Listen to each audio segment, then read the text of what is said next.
Hi there, welcome to the third section of Chapter 1. We're going to be talking about shaping your sci-fi series world. Now the sci-fi genre is a great one because it's really about world building. You're creating a new universe that you're taking your audience to, that your characters are going to live in. And so you really want to craft the mythology well. So let's talk about, where does your story take place?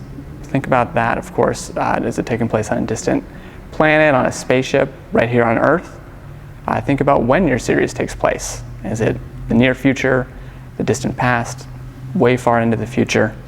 Think about what happened then, whether your story takes place now or in a different time period. What happened in your universe just before your story begins? What kind of got us to this point? You know, what current events and news stories are your characters going to have at the top of their minds when the series starts? So as you think about those questions, I want you to go ahead and start writing what the backstory of your series is. What's the setup? If you were to sort of write the prologue to the novel of your book, what would be in that? What would get people acclimated to the world?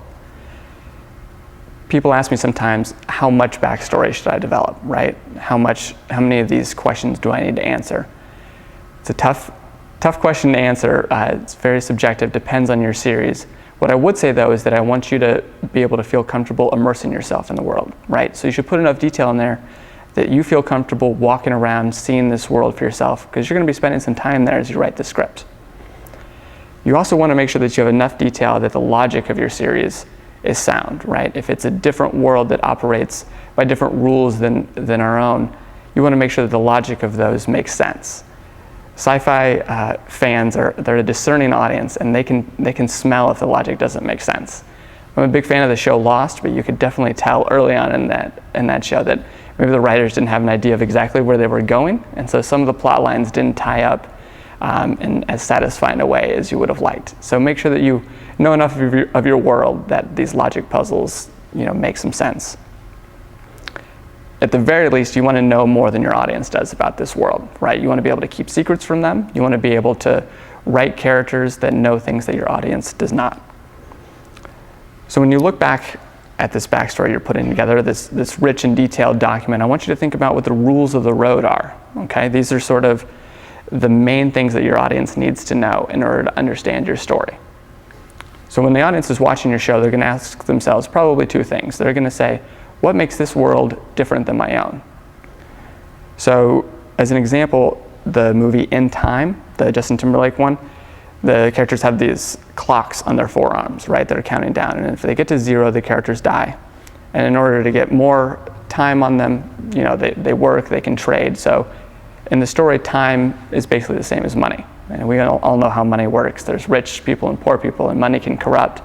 So once you know in the film that you can substitute time for money, you really understand the rules of the road. You understand how the characters are likely to behave. There's a movie like The Matrix, which obviously has a dense and rich mythology to it. But once Morpheus starts explaining to Neo what is happening here, all you need to know is that there's a real world and the Matrix world, and if you die in either, then you're dead for good. And then you know that the stakes are real in each place. Audiences are also going to ask themselves, what makes your show different than other sci-fi movies, TV shows, web series that they've seen that kind of have a similar feel to it? Now, like I mentioned before, I want you to kind of use this to your advantage. Make sure that you're showing the audience something new. And don't waste your time going over stuff that they already know about. In the movie Looper, it's a time travel movie. People sort of know how time travel paradoxes and stuff work at this point. So there's a scene in the film where Bruce Willis is explaining to Joseph Gordon-Levitt's character how he got back in time and how this all works. And they're in a diner and he says, don't make me sit here telling you how time travel works. We'll be diagramming things with straws all day. And they just move forward, telling a new kind of story, right? So for me, the rules of the road that I'm going to let people know about is, for my premise, like I said, it's about these two roommates who get sucked into television shows. So one of the characters gets a new tablet device, and there's a energy surge, and he's sucked inside along with his roommate. And so they're going to find that they can interact with people in TV shows that they know and love, just the same as any regular people, obviously. So if they hurt people or they're killed there, that's a threat that's going on. And they need to help figure out how to get to the end of these episodes so that they can jump to the next one and hopefully, as a la Quantum Leap here, get back home. So those are sort of the rules of the road for my series. There's a little bit more mythology that I've worked out in my head, But I think that's going to be enough that the audience will be able to understand what's going on.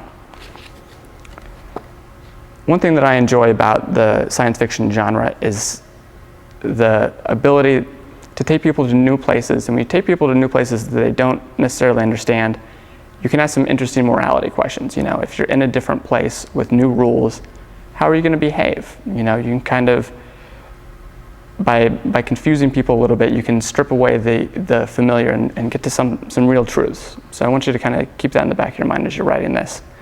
What would people do in these new situations?